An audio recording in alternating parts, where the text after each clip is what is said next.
Assalamualaikum, salam sejahtera bagi kita semua. Selamat datang dalam pembelajaran jarak jauh bagi siswa-siswi kelas 10 TV SMK Broadcast Pertelevisian Cakrabuana di channel Cakbun TV. Pada pertemuan kali ini kita akan mempelajari materi tentang bilangan pangkat atau eksponen dalam KD 3.1, yaitu menerapkan konsep bilangan berpangkat, bentuk akar, dan logaritma dalam menyelesaikan masalah.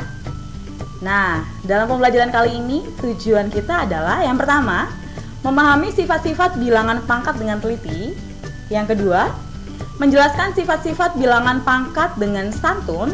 Dan yang ketiga, menerapkan sifat-sifat bilangan pangkat dalam menyelesaikan masalah secara bertanggung jawab. Baik, sebelum kita masuk ke dalam materi, jangan lupa siapkan alat tulisnya dan juga buku supaya kalian dapat membuat catatan yang sekreatif mungkin, sehingga nanti kalian bisa mempelajari ulang dengan lebih bersemangat lagi. Oke, sudah disiapkan? Kita akan mulai pembelajaran kali ini. Nah, kalian pasti sering dengar kata eksponen, atau mungkin ada yang baru pertama kali mendengar bilangan atau kata eksponen. Nah, eksponen itu adalah bilangan pangkat. Bilangan pangkat atau eksponen seringkali dipakai oleh para ahli atau para peneliti untuk memudahkan menulis bilangan yang sangat panjang. Misalnya saja, jarak dari matahari ke planet Venus itu kan jaraknya sangat panjang, bisa disederhanakan dengan bilangan pangkat. Dengan angka yang begitu banyak, bilangan pangkat atau eksponen akan lebih mempermudah atau meringkas penulisan angka tersebut. Mari kita pahami dan simak baik-baik penjelasan berikut ini. Bilangan pangkat atau eksponen. Nah, ini adalah bentuk umum dari bilangan pangkat yang biasa kalian lihat, yaitu A pangkat N, di mana A pangkat N itu adalah perkalian dari A dikali A dikali A dikali dengan sebanyak N-nya. Jadi kalau N-nya itu 5, A-nya dikali sebanyak 5 kali. Nah, di mana A itu disebut sebagai bilangan pokok. Nih, yang di bawah ini disebut sebagai bilangan pokok. Dan N-nya yang di atas disebut sebagai pangkat atau eksponen. Nah, supaya kalian lebih paham lagi, mari kita perhatikan contoh berikut ini. Yang pertama, ada 5 pangkat 4. Bagaimana menyelesaikan 5 pangkat 4? Apakah dengan 5 dikali 4? Bukan. 5 pangkat 4 bukanlah 5 dikali 4 ya. Tapi 5 pangkat 4 itu adalah perkalian 5 sebanyak 4 kali. Coba perhatikan di sini.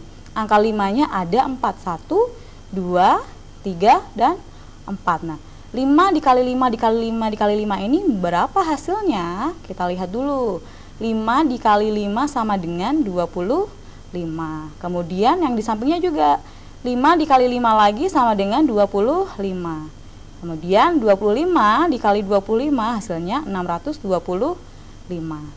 Itu contoh yang pertama. Contoh yang kedua, coba diperhatikan lagi di sini ada 2 pangkat 8. Sama ya, bukan 2 dikali 8, tetapi 2 dikali 2 dikali 2 sebanyak 8 kali. Coba kita hitung, ada berapa angka 2 di sini? 1, 2, 3, 4, 5, 6, 7, dan 8. Berapa hasilnya? Ada yang tahu 2 pangkat 8? Mari kita hitung bersama-sama di sini. 2 dikali 2 itu 4. Kemudian 2 dikali 2 lagi hasilnya 4. 2 kali 2 lagi hasilnya 4. 2 dikali 2 lagi hasilnya 4. Nah, setelah itu 4 dikali 4 hasilnya 16. Yang satu lagi 4 dikali 4 juga hasilnya 16. Setelah itu kita kalikan 16 dikali dengan 16. Hasilnya adalah 256. Nah, mudah kan untuk bilangan pangkat atau eksponen itu? Nah, untuk memahami eksponen atau bilangan pangkat tidak hanya harus menghafal, tapi kalian juga harus memahami sifat-sifat dari eksponen itu sendiri. Perhatikan di sini, ada 8 sifat dari eksponen. Ada sifat 1, 2, 3, 4, 5, 6, 7, sampai 8. Nah, pada pertemuan kali ini kita akan membahas sifat nomor 1 sampai sifat nomor 5 saja, di mana sifat nomor 1 sampai sifat nomor 5 itu masuk ke dalam pangkat bulat positif. Jadi pangkatnya masih bilangan bulat positif. Ayo kita pelajari lagi, kita akan lihat contoh-contoh dari kelima sifat ini. Nah, sifat yang pertama yaitu A pangkat M dikali A pangkat N sama dengan A pangkat M ditambah N. Kita lihat di sini ya, bilangan pokoknya sama-sama ada A, tapi pangkatnya beda, yang satu pangkat M, yang satu pangkat N. Nah, kalau perpangkatan ini dikalikan dengan bilangan pokok yang sama, maka pangkatnya akan ditambah. Nah, perhatikan contohnya. Di sini saya punya angka 7 pangkat 3 dikali 7 pangkat 2. Perhatikan, bilangan pokoknya di sini adalah 7. Depannya 7, di belakangnya juga 7. Karena sama-sama bilangan pokoknya adalah 7, jadi kita bisa langsung jumlahkan saja pangkatnya menjadi 7 pangkat 3 ditambah 2. Hasilnya adalah 7 pangkat 5. Mudah kan? Kemudian contoh yang kedua nih, hampir mirip. Kalau tadi yang pertama adalah dikali, kalau yang kedua adalah dibagi.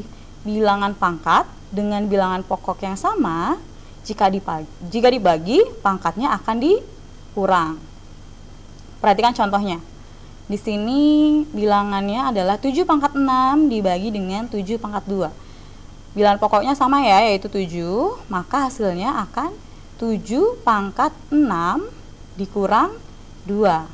Hasil akhirnya jika disederhanakan menjadi 7 pangkat 4. Mudah bukan? Next, kita akan lanjut ke sifat yang ketiga.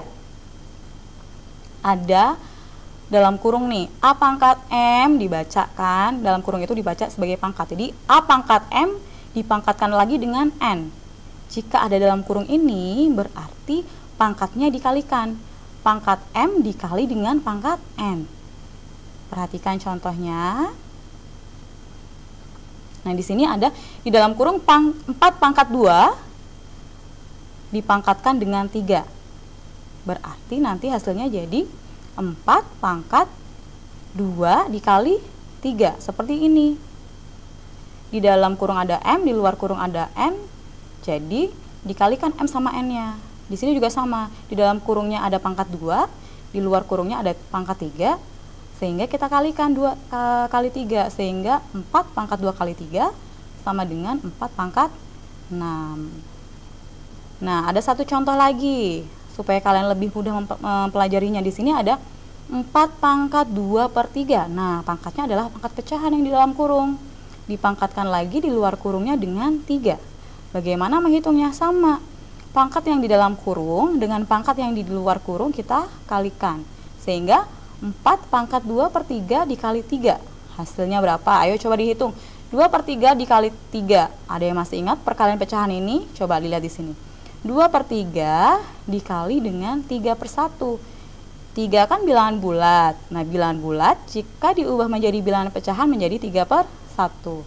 Sehingga 2 per 3 dikali 3 per 1, lihat di sini ada bilangan yang sama ya, di atas ada angka 3, di bawah juga ada angka 3, berarti kita boleh coret 3 yang di atas, kita juga coret 3 yang di bawah, akan menghasilkan 2 per 1 atau 2. Sehingga di sini tadi 4 pangkat 2 per 3 dikali 3 hasilnya adalah 4 pangkat 2. Nah, itu adalah sifat yang ketiga. Kita lanjut lagi ya, sifat yang keempat. Coba perhatikan sifat yang keempat berikut ini. Di dalam kurung ada 2 bilangan yang berbeda, A dikali B. Di luarnya dipangkatkan dengan M. Jika seperti ini, maka bilangan yang di dalam kurung sama-sama dipangkatkan dengan M. Perhatikan contohnya. Nah, di sini di dalam kurung ada 3 dikali 5. Dipangkatkan dengan 3. Berarti masing-masing bilangan yang di dalam kurung ini kita pangkatkan dengan 3. Hasilnya menjadi 3 pangkat 3 dikali dengan 5 pangkat 3. Jika diminta untuk disederhanakan, tidak usah dijabarkan ya. Kemudian satu contoh lagi untuk sifat nomor 4 ini. Di dalam kurung kita punya 2x. Ada bilangan 2 dan juga ada variabel x. Kita pisahkan mereka masing-masing, sehingga akan menghasilkan 2 pangkat 3 dikali dengan x pangkat 3. Nah, 2 pangkat 3 ini kalau dihitung hasilnya adalah 8, sehingga 8 dikali X pangkat 3 menjadi 8X pangkat 3. Mudah kan? Satu lagi, contoh atau sifat yang nomor 5. Kalau yang tadi sifat nomor 4 adalah 4 dikali B, maka sifat yang kelima adalah 4 per B atau 4 dibagi B di dalam kurung dengan M-nya sebagai pangkatnya. Perhatikan contohnya. Di sini saya punya contoh. Di dalam kurung adalah 1 per 5 dipangkatkan dengan 4. Bagaimana menghitungnya? Sama. Yang 1 juga kita pangkatkan dengan 4, yang 5 juga dipangkatkan dengan 4. Nah, kelima sifat eksponen itu harus kamu pahami benar-benar ya. Karena seringkali dalam satu buah eksponen terdapat banyak sifat eksponen. Jadi tidak hanya sifat nomor 1 saja atau sifat nomor 2 saja, tapi bisa menjadi gabungan beberapa sifat. Nah, kalau kamu benar-benar paham, kamu pasti bisa mengerjakannya. Oke, supaya lebih paham lagi, kita akan pelajari 2 contoh soal berikut ini. Nah, di sini ada 2 contoh soal. Yang pertama adalah soal dari gabungan beberapa sifat eksponen, dan yang kedua contoh soal dalam bentuk soal cerita. Kita akan bahas satu-satu di sini ya. Yang pertama dulu, di sini ada soal, kalian bisa lihat di dalam kurung 6A pangkat 3 dipangkatkan dengan 2 dibagi dengan 2A pangkat 4. Mari kita lihat bagaimana cara penyelesaiannya.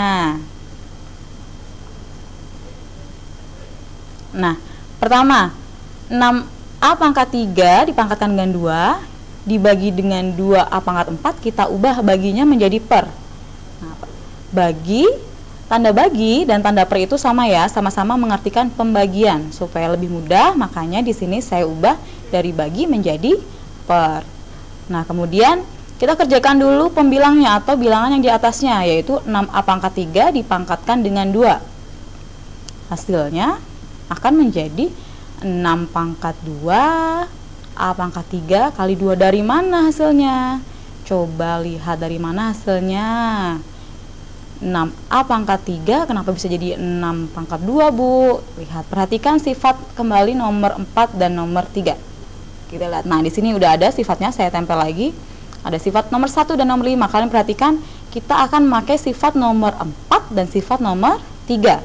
Sifat nomor 4 tadi, jika di dalam kurung itu bilangannya berbeda dan dipangkatkan dengan pangkat yang sama, maka akan menghasilkan A pangkat M dikali B pangkat M. Sama di sini kan di dalam kurung ini ada 6 dan A pangkat 3. Maka masing-masing nanti 6 dan A pangkat 3-nya kita kalikan dengan 2. Sehingga di sini 6 yang tadinya tidak ada pangkat menjadi 6 pangkat 2. Kemudian A pangkat 3 karena dipangkatkan lagi dengan 2 jadi dikali menjadi A pangkat 3 dikali 2. Sedangkan yang di bawahnya tidak berubah ya, tetap menjadi 2A pangkat 4. Nah, kemudian kita hitung satu-satu. 6 pangkat 2 hasilnya adalah 36. Kemudian A pangkat 3 dikali 2 hasilnya adalah A pangkat 6. Dan di bawahnya tidak berubah, tetap sama, yaitu 2A pangkat 4. Kemudian kita hitung satu-satu masing-masing. Bilangan bulat dengan bilangan bulatnya. Kemudian variabel A-nya dengan variabel A-nya. Kita hitung sekarang. 36 dibagi 2 berapa? Ada yang tahu? Benar, 36 dibagi 2 adalah 18. Nah, kemudian di sini lihat, ada A pangkat 6, di bawah ada A pangkat 4. Karena dibagi, lihat sifat nomor 2, karena dibagi maka pangkatnya dikurang, sehingga akan menghasilkan A pangkat, kita lihat, A pangkat 6 dikurang 4. Nah, jadi hasilnya, hasil akhirnya adalah 18, A-nya sekarang pangkat 2 karena dari 6 dikurang 4. Nah, inilah hasilnya. Mudah kan? Jika ada yang masih bingung, nanti boleh didiskusikan lagi ya di pembelajaran berikutnya. Nah, soal nomor 2 adalah soal bentuk cerita. Saya akan bacakan. Sebuah bakteri melakukan pembelahan diri menjadi 2 bagian setelah 1 menit. Pertanyaannya, berapakah jumlah bakteri tersebut setelah 15 menit secara terus-menerus melakukan pembelahan diri? Karena ini bentuknya soal cerita, maka yang pertama harus kita catat di sini adalah diketahui. Apa saja yang diketahui di sini? Coba lihat. Ada sebuah bakteri melakukan pembelahan diri. Berarti pada menit pertama jumlah bakterinya adalah 2. Pada menit yang kedua, dari 2 bakteri itu membelah lagi menjadi 2 kali, berarti 2 dikali 2. Atau kalau kita tulis dalam bentuk pangkat adalah 2 pangkat 2. Kemudian ketika menit ketiga, berarti tadi setelah 2 dikali 2 dikalikan 2 lagi. Kalau kita tulis menjadi 2 pangkat 3. Nah, sudah tahu kan polanya berarti seperti apa? Kalau sudah ditulis diketahui, sekarang apa yang ditanyakan? Oh, yang ditanyakan adalah jumlah bakteri pada menit ke-15. Berarti kita bisa jawab. Kalau tadi kita sudah tahu polanya bahwa jumlah bakteri awalnya dipangkatkan dengan menitnya nih. Ketika menit pertama ada 2. Ketika menit kedua kita pangkatkan dengan 2. Ketika menit ketiga kita pangkatkan dengan 3. Maka ketika yang ditanyakan adalah menit ke-15, kita bisa menulisnya dengan 2 pangkat 15. Ada yang tahu? Ada yang bisa menghitung 2 pangkat 15 berapa? Coba dihitung dulu. 2 pangkat 15 sama dengan berapa? Sudah ada yang ketemu? Coba, sama nggak dengan hasil yang sudah saya dapatkan di sini? 2 pangkat 15 adalah 32.678. Nah, ini dia jumlah bakteri setelah 15 menit. Karena soal cerita, sehingga kita harus punya kesimpulan di sini. Jadi, jumlah bakteri setelah 15 menit melakukan pembelahan diri secara terus-menerus adalah 32.678 bakteri. Wah, banyak sekali ya. Ini mengingatkan kita untuk senantiasa menjaga kesehatan dengan sering-sering mencuci tangan, menerapkan pola hidup sehat meskipun tetap di rumah. Demikian pembelajaran jarak jauh kita hari ini. Semoga bermanfaat untuk kita semua. Tetap semangat belajar dan sampai jumpa dalam pembelajaran jarak jauh berikutnya.